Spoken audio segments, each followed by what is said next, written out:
नमस्कार, मैं doctor Mukesh Kumar Verma, assistant professor in political science, university of Rajasthan. आज के इस वीडियो में हम जिस टॉपिक के ऊपर डिस्कशन करने जा रहे हैं उसका नाम है प्लेटोज थियरी ऑफ कम्युनिज्म, अर्थात प्लेटो का साम्यवाद का सिद्धांत। तो आज हम चर्चा करेंगे प्लेटो के साम्यवाद पर। देखिए, हम देखते हैं कि प्लेटो का जो मूल उद्देश्य था वो एक ऐसे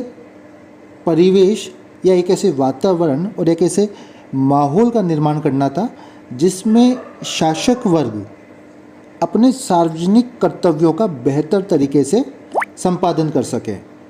और प्लेटो उन्हें राज्य के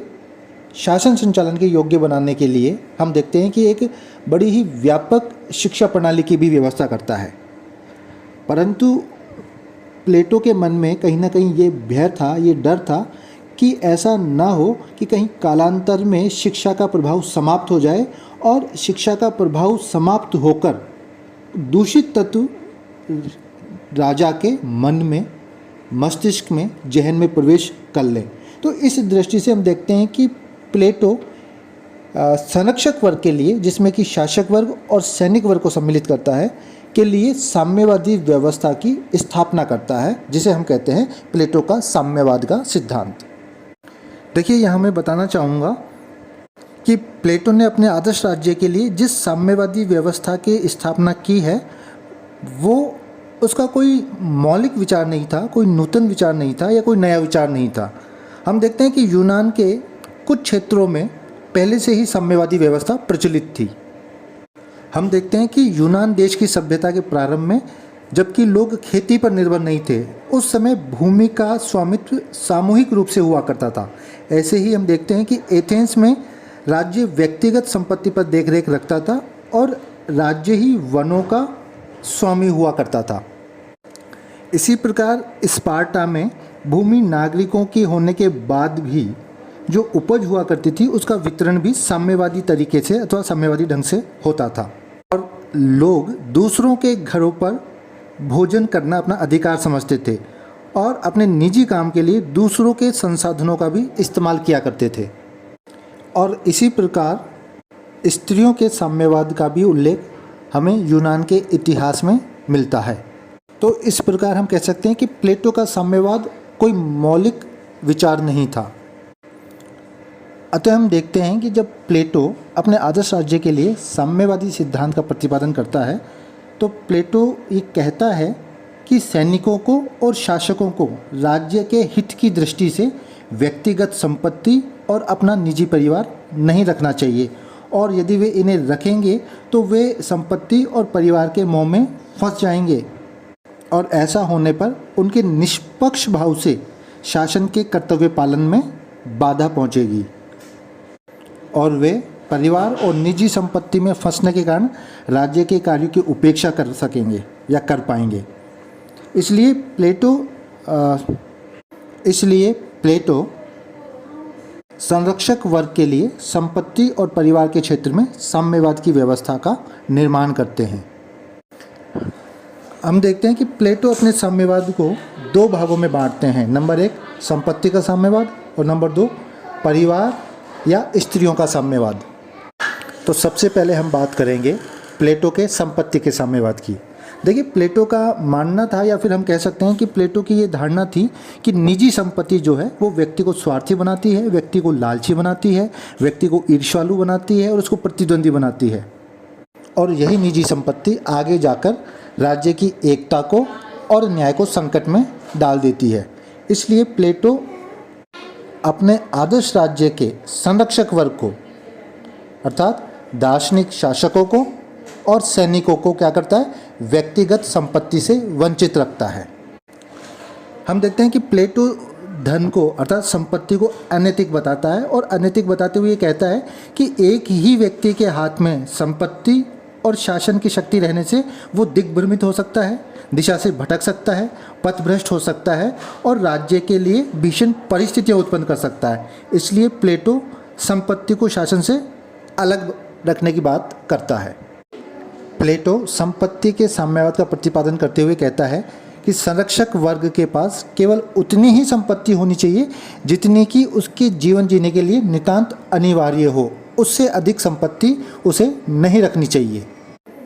आगे प्लेटो बताता है कि संरक्षक वर्ग के पास उनका अपना कोई घर नहीं होगा, उनका अपना कोई भंडार नहीं होगा, उनका अपना कोई गोदाम नहीं होगा और उनका अपना कोई कोष नहीं होगा। संरक्षक वर्ग सामान्य भोजनालयों में ही भोजन करेंगे और सिपाहियों की तरह डेरों में रहेंगे। सोना और चांदी रखने की बात पर प्लेटो कहते हैं कि जब देवताओं से उन्हें दिव्य प्रकार का स्वर्ण और रजत अपनी अंतरात्मा के अंदर ही प्राप्त है, तो उनको निम्न कोटि की धातु की कोई आवश्यकता नहीं है। प्लेटो बताते हैं कि सारे नगर निवासियों में केवल संरक्षक वर्ग ही है जिसके लिए सोना चांदी को हाथ में लेना, उसे स्पर्श करना या उसे एकत्रित करना या आभूषणों के रूप में उसे अपने अंगों में धारण करना या उनका उपयोग करना पूर्णतया अवैध है, और ऐसा करके ही वे अपनी और अपने नगर की रक्षा कर सकेंगे। इस प्रकार हम देखते हैं कि प्लेटो का जो संपत्ति का साम्यवाद है वह सभी नागरिकों के लिए नहीं है, केवल संरक्षक वर्ग के लिए ही है, जिसमें केवल शासक और सैनिक वर्ग ही हैं, जबकि तीसरे वर्ग के लोगों जैसे शिल्पकार, कृषक और व्यवसायियों के लिए प्लेटो संपत्ति के साम्यवाद की व्यवस्था नहीं करता है। आगे हम देखते हैं कि प्लेटो का जो साम्यवाद का उद्देश्य है वो राज्य में एकता स्थापित करना था। प्लेटो का विश्वास था कि उसकी साम्यवादी व्यवस्था के अंतर्गत जो संरक्षक वर्ग है उसमें स्वार्थ की भावना का अंत हो जाएगा और वे फिर प्रशासन का कार्य बड़ी तत्परता के साथ कर सकेंगे और बड़ी कुशलतापूर्वक कर सकेंगे। साथ ही हम देखते हैं कि जो प्लेटो का साम्यवाद है वो भोग का नहीं बल्कि त्याग का मार्ग है, क्योंकि यह समाज के शासक वर्ग को कंचन और कामनी का मोह छोड़कर जन कल्याण में रत रहने के लिए निरंतर प्रेरित करता है। और अब हम बात करेंगे प्लेटो द्वारा प्रतिपादित परिवार या स्त्रियों के साम्यवाद की। प्लेटो संरक्षक वर्ग के लिए निजी संपत्ति का निषेध करने के साथ साथ उन्हें निजी परिवार से भी वंचित रखता है। प्लेटो का ये विचार है कि संरक्षक वर्ग कुशलतापूर्वक अपने कर्तव्यों का पालन कर सके, इसके लिए उन्हें संपत्ति के मोह के साथ साथ परिवार और स्त्रियों के मोह से भी मुक्त किया जाना बेहद जरूरी है, बेहद आवश्यक है। प्लेटो का विचार था कि यदि संरक्षक वर्ग को स्त्री, परिवार और संतानों के बंधनों से मुक्त कर दिया जाए तो वे निस्वार्थ रूप से अपने कर्तव्यों का पालन कर सकेंगे।